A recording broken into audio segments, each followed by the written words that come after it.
Վարչապետի Ավտոշարասյան կողմից Հղի Սոնա Մնացականյանի վրայերթի գործով դատական նիստը մայիսի 22-ին անցավ լարված մթնոլորտում, երբ մեղադրյալ Արամ Նավասարդյանի պաշտպան Ռուբեն Բալոյանը հայտարարեց, որ Սոնան պատահարի օրը վիճել է ճանապարհը կարգավորող ոստիկանի հետ։ Մահացած Հղի կնոջ հայրը Մնացականյանը ամբողջ ընթացքում լուռ էր, սակայն հունից դուրս եկավ, երբ փաստաբանը սկսեց որակումներ տալ իր դստեր գործողություններին։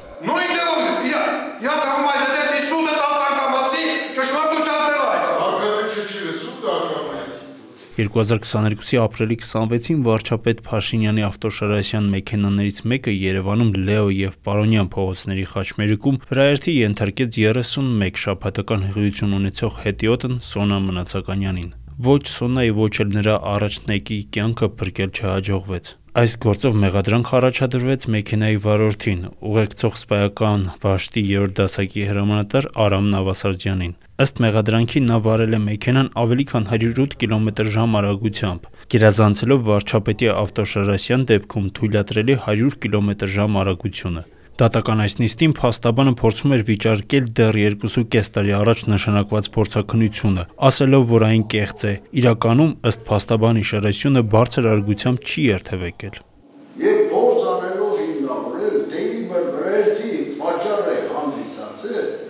Շարասյան կողմից բարձր արագությամբ երթևեկել, որը իրականությանը չի համապատասխանում։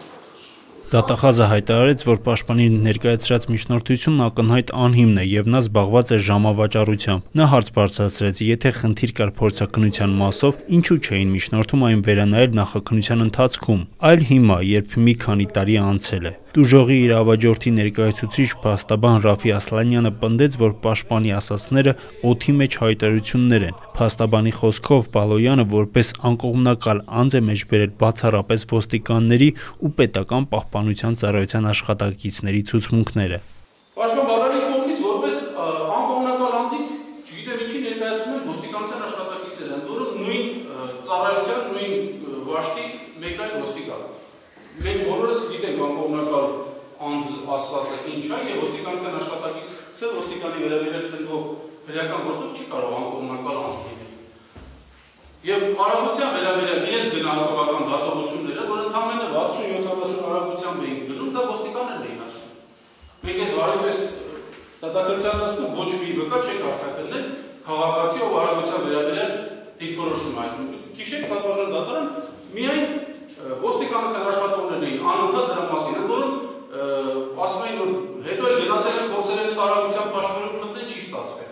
Դատավորը մեղադրյալի պաշտպանի միջնորդությունը մերժեց, այնուհետև Բալոյանն ասաց, որ մեկ այլ միջնորդություն ունի իրեղեն ապացույցի ուսումնասիրության։ Դատախազի խոսքով նման միջնորդությունները պետք է բավարարվեն ըստ օրենսգրքի, բայց նա ակնարկեց, որ փաստաբանը ձգձգում է դատավարությունը։ Փաստաբան Ռաֆի Ասլանյանը եւս փորձում էր որևէ կերպ դատարանից ստանալ երաշխիքներ, որ կմտնեն արդեն ճառերի փուլ։ Նրա խոսքով կողմերը բավականին երկար ժամանակ է գտնվում են դատաքննության լրացման փուլում։ Պաշտպանությունը մեկ միջնորդում է մի փորձագետի հարցը քննել, այնուհետև մեկ այլ։ Ամեն ինչ արվում է դատաքննությունը անհարկի ձգձգելու համար, հայտարարեց փաստաբանը։